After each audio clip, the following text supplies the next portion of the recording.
Alpha Zealot. What are you expecting from this matchup? I'm actually really excited to see this. I think PC Chris is going to stick with Falco most of the way through. I went to MLG Anaheim with actually my girlfriend at the time and her friend, two people who knew nothing about the game. But we were there, the front row of the bleachers, cheering, and it was one of the few times when Melee has really felt like a real sport. He wants to stay away from those platforms. He needs to control the bottom middle of the stage. Ooh, excellent forward smash from Ken, and he gets the first kill. It was accessible to those who didn't know a lot about it. You didn't need to know all the technical terms, but it was a competition. It was a spectator sport. There we go. PC gets the next kill, but he's in trouble. He's going to have to do something magical here to keep Ken from getting the next kill. And that's when I really believed that Smash was going somewhere, that it was going to be big and important and mainstream, before it all crashed and burned.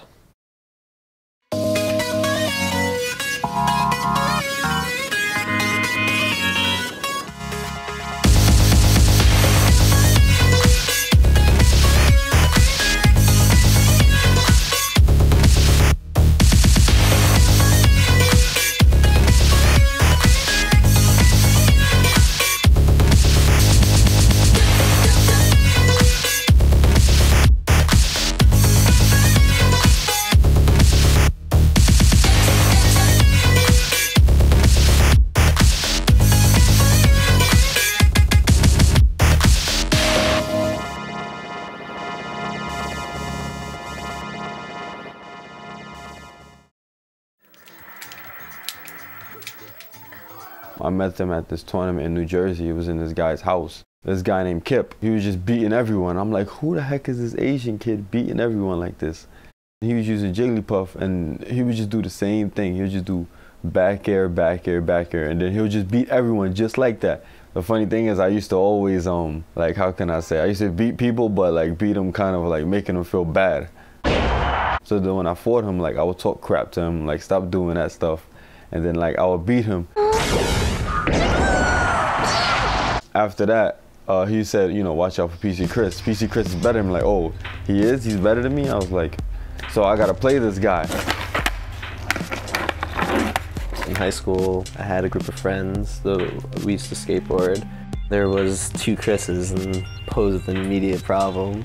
I was just Portchester Chris, but like PC just stuck. When I made a gamer tag, I was just like, I don't want to be like Dark Evil Prince 955, like I'll just be PC Chris. We'd all be skateboarding at the same time after school. It was all I did for about basically 4 years, like as a hobby. And then eventually I really broke my thumb terribly badly. I fell while like downstairs and I tried to like break my fall, and the thumb got tucked down behind my hand.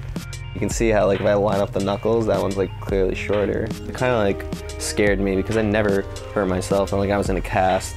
And it was in my right hand, so I couldn't like write in school for a while. I guess like I got tired of falling, so I was like, let's just play Smash.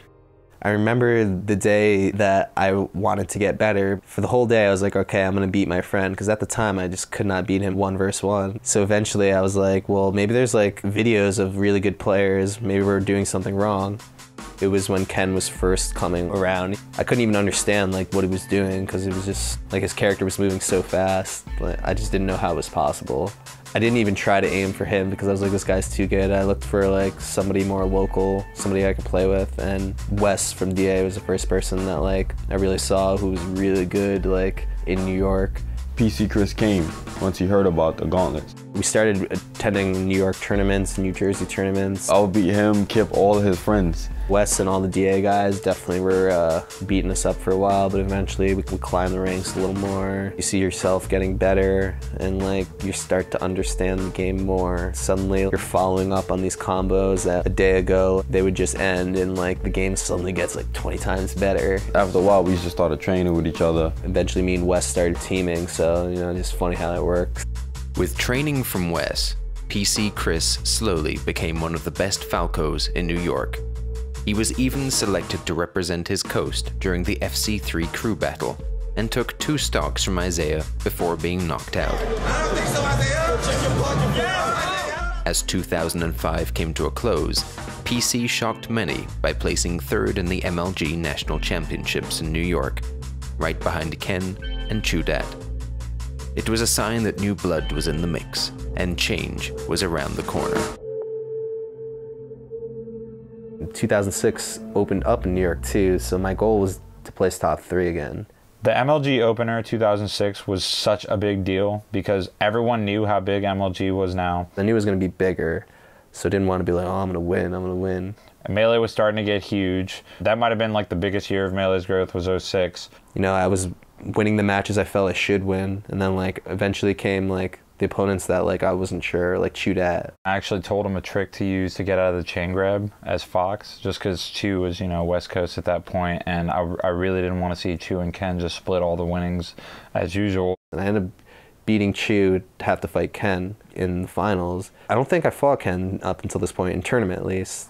First matchup starts. Okay, here we go. Versus PC Chris. Ken has chosen Yoshi's Story as his first stage. Okay, and let's take a look at who's playing here. We got PC Chris. PC Chris from New York, Port Chester, New York. That's where his name comes from.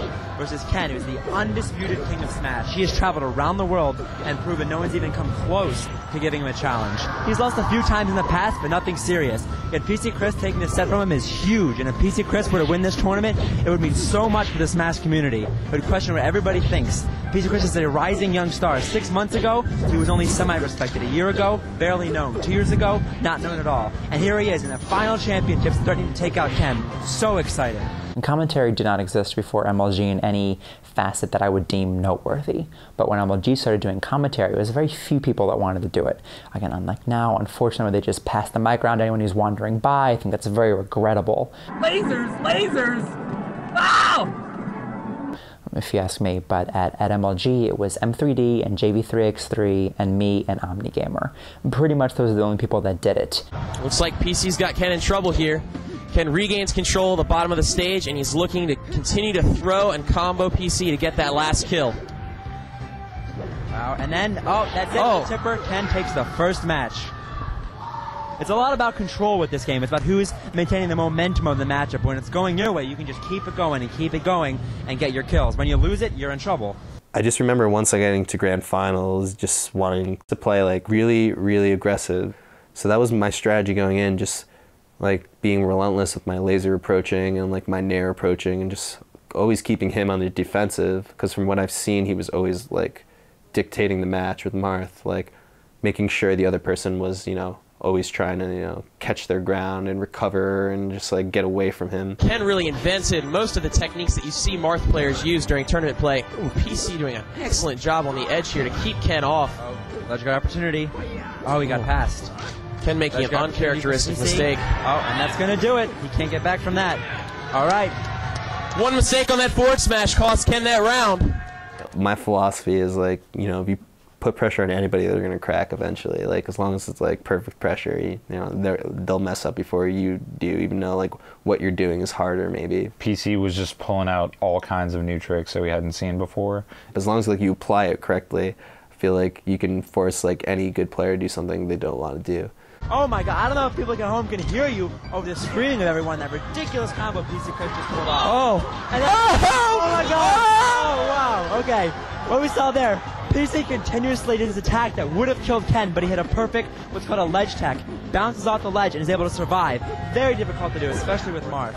It was really, really hype. I mean, since there were so many people, like a lot of people were watching, and you know, everyone got really into it. Wes was obviously talking a lot of smack.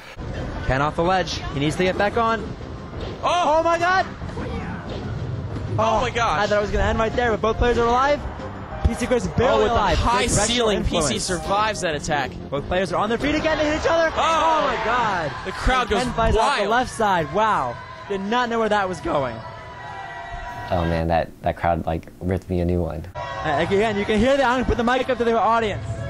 You have someone screaming next to your face and stuff. It's kind of hard to concentrate and win. It's now 5-3 in PC Chris's favor to finish out the best of 11. The crowd is going absolutely out of control, and we're even wondering if it's going to affect the player's gameplay. And then some more officials might have to step in. And Ken. Looks like he's going to get this one. And Ken's going to take a match. It's just back and forth right here. All right, PC just needs one more, while Ken needs two. He started noticing on certain stages his Marth just couldn't even do it. He'd switch to Fox. Wow, and Ken with a character switch here. Now he feels more comfortable playing Fox because of the level. In his close quarters here, it's going to be a lot of comboing. That makes it a whole new ball game. Now you're dealing like with one of the fastest character, and he's running around. With those little hits, just keeping him away. He can't recover. Wow, Joe, this is the last match. Pretty excited. Came down to the last match too. Like the very last match of the second set. Ken's hating every hit here because he needs to get the kill soon without racking too much damage. Every time he's hit, and with ledge guard opportunity, is he not going to make it? Oh my god, 3 stock to 1. When anyone wins a match against Ken, you kind of say, okay, well, this is just one match of a set of 5. It doesn't matter. And very slowly you realize that history is in the making. He needs to be careful on the ledge. Above all, careful on the ledge is what PC's got to be thinking. Oh, that's going to do it! The finals go to PC Chris, winner of the New York City season opener. Overthrowing the King of Smash, Ken. That's it. $2,000 and a lot of glory for PC Chris. Congratulations. I end up winning, which I couldn't believe it, like especially in front of like everybody, like all my New York homies had my back. Just the fact that it was like this new like up and coming player, you know, it gave a lot of people like inspiration who were just starting to play Melee, like okay, this guy's still new and he just beat the best player. An MLG guy came with like directly with like a microphone and camera, and like I was not expecting this, and he's like, "Do you have anything to say to your fans out there?" And I'm like thinking to myself, like, I have no fans.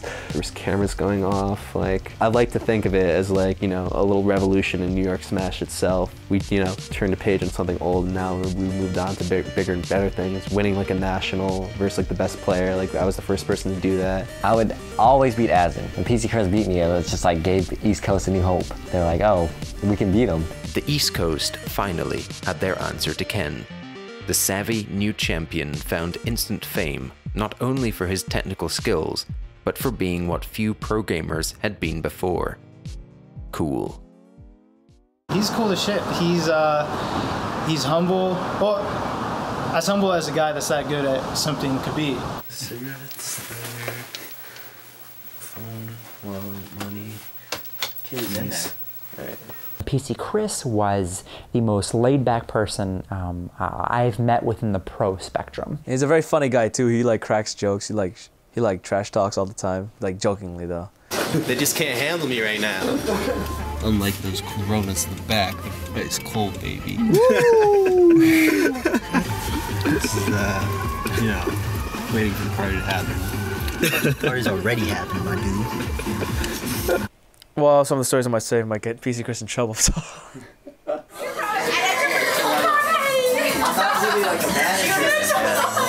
These are all my friends.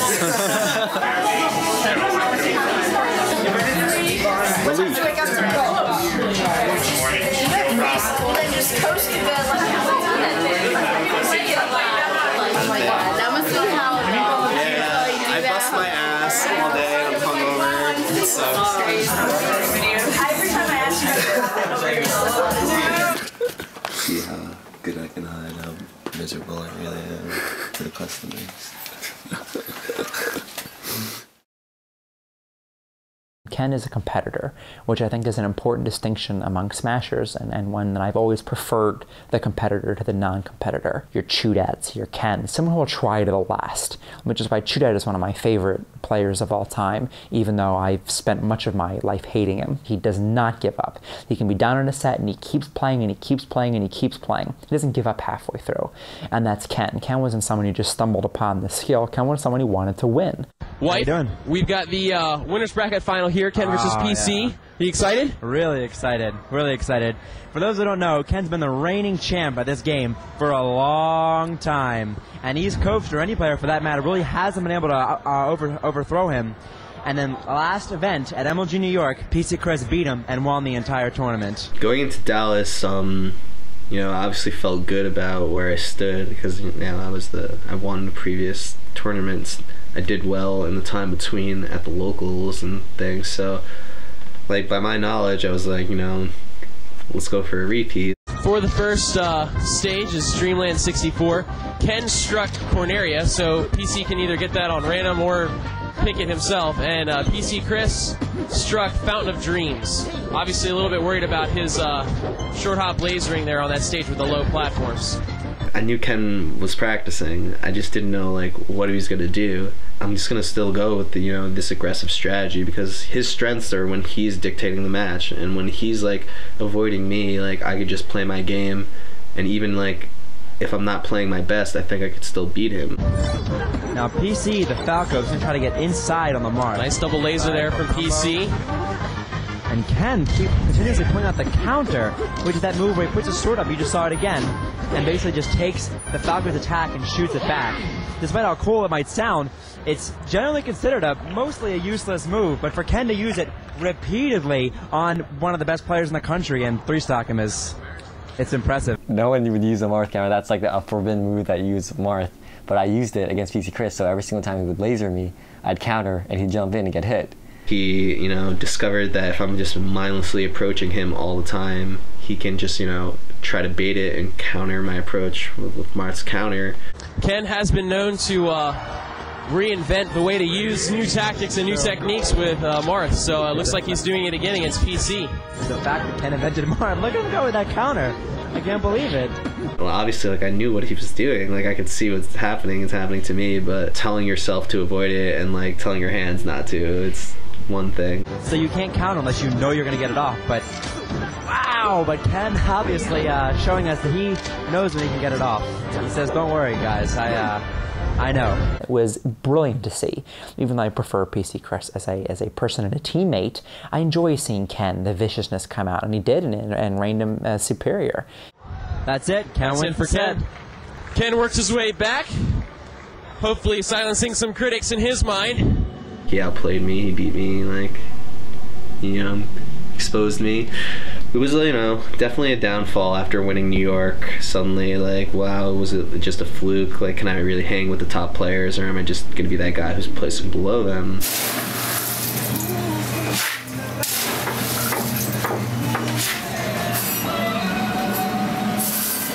Eventually, like, I just had to make a decision whether if I was just wanted to keep working and just do the normal life thing, you know, work, school, or if I wanted to try, you know, test this Smash thing out for Ron. And you know, I was at the age I was like, why not? I was flying around everywhere, you know, winning money, experiencing new places, new food, building new relationships with people. She didn't even look like a Smasher, you know. She looked good, I'm not gonna lie, but you see guys like flocking, I'm like, relax. You know, let her breathe, you know? I was like, hey, I play Smash. And of course, the general reaction came, a girl that plays Smash? Always hard to break the ice, it's just so awkward. What can you possibly say to this stranger that's gonna make him feel like this guy's definitely not trying to hit on me right now? Like, nothing. You know what might even attract guys even more is that she's good at the game. I somehow got introduced to her, I don't really remember how, like friends of a friend, like, oh, PC is milk tea. I was just like amazed at his Falco and watching him, and I asked him for a photo. We were at that age where we had enough similarities to date, and like we're both attending these tournaments, like why not? We've definitely fought over Smash. He gets always mad at me because I always would hit him during teams, but we were actually, I thought we were a pretty legitimate team. We teamed at so many tournaments while we were dating, and we got so close to winning, but we come up short. The day we break up, we go to a tournament and we win. It's like, that's how you know. We're still friends to this day. Buddies. You know, she was going into college and stuff like that, so less time for practicing, whereas I was just playing Melee.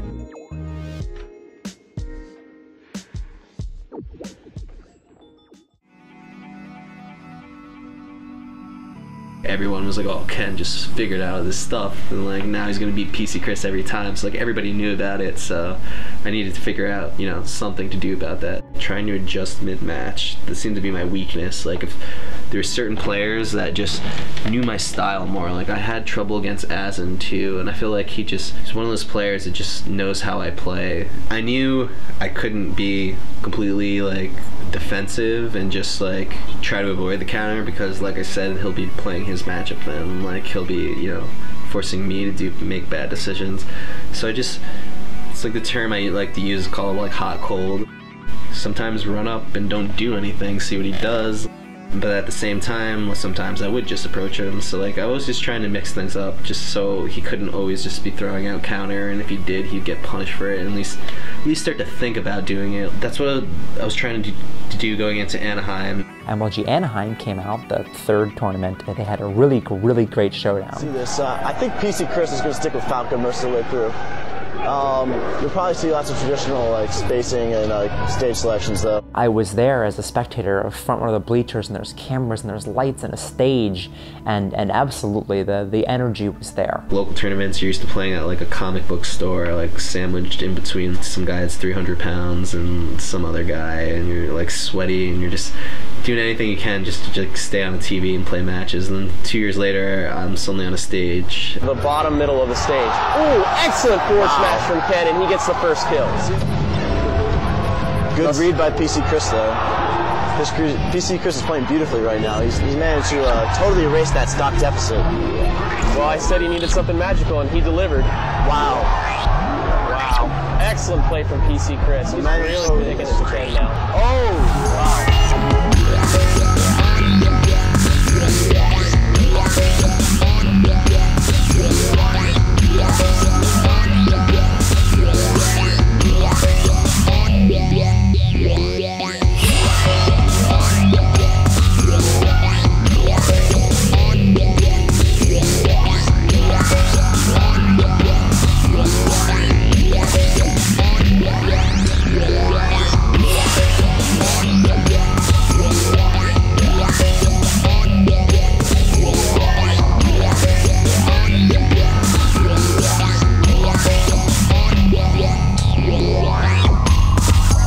Some of the production crew here, they're getting a chance to really watch Smash.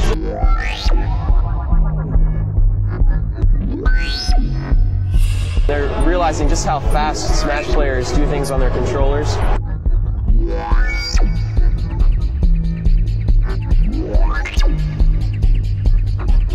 It takes a lot of skill to play this game at the level that you guys are watching it right now.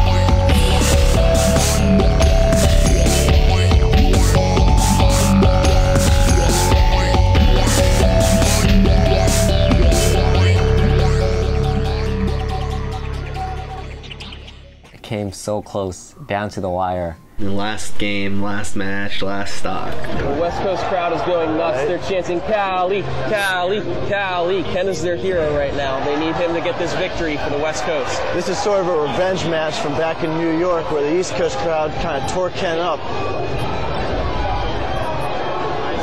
PC playing really smart. Those cars are juggling PC for a lot of percentage there. This is exactly what Ken wants. Oh, wow. Morphing stage. Little ledge hop from PC, turns it around. That's gonna do it. That's gonna do it.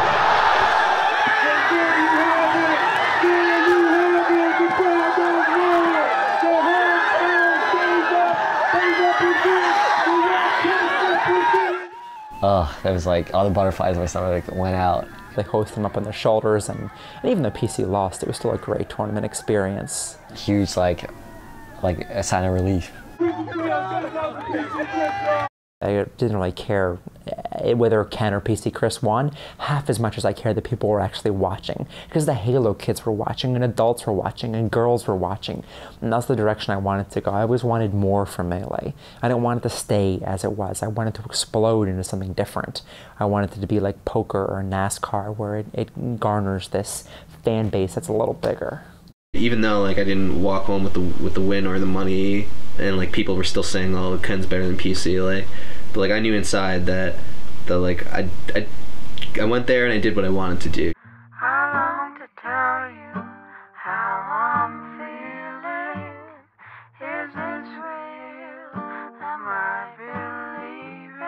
Just one tournament that's less known that I went to was one in Hawaii.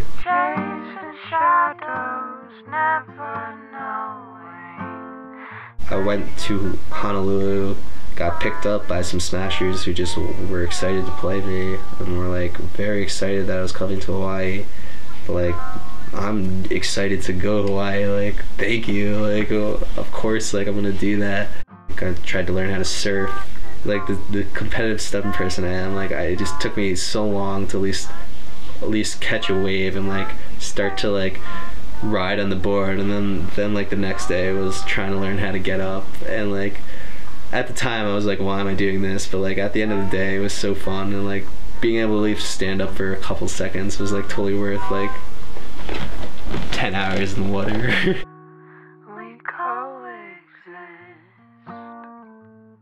I win the tournament, so I'm like paying for my trip, and it was just honestly the best time of my life probably. Like, I really enjoyed myself.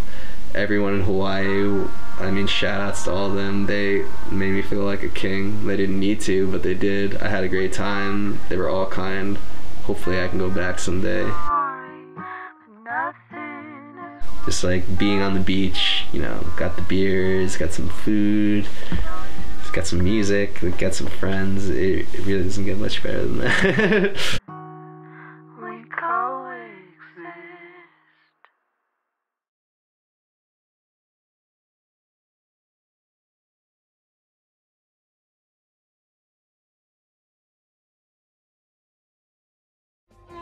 He understood the game like decently well, but you would never have guessed he was going to be one of the best players in the world at that point. I landed one hit and got wrecked. You have to factor in the money. I was all kind of shaken up in my head. I didn't know what was going on. Arguably the best player in the world at that time, and you're down 3-1 and about to lose a set. It felt like it was a push to the end of the wall in the house. We have here the epitome of MLG. Like, his goal was first, period. This is my dream.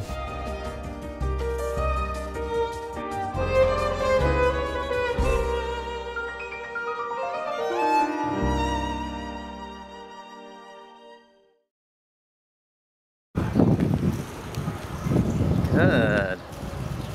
No laughing so far. You did that on purpose. Alright, so we're gonna have to talk about the double DDD theory.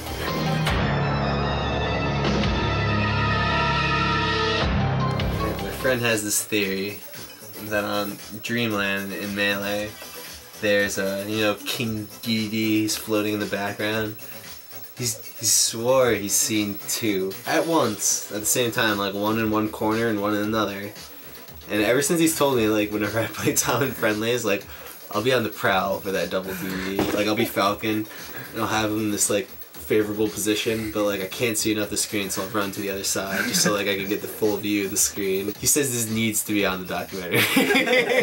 He swear he's taking a picture of it, and I told him if he finds it, then we'll have something to talk about in the community. Until then, it's just a theory. It's a theory. It's just a theory. The double DDD theory.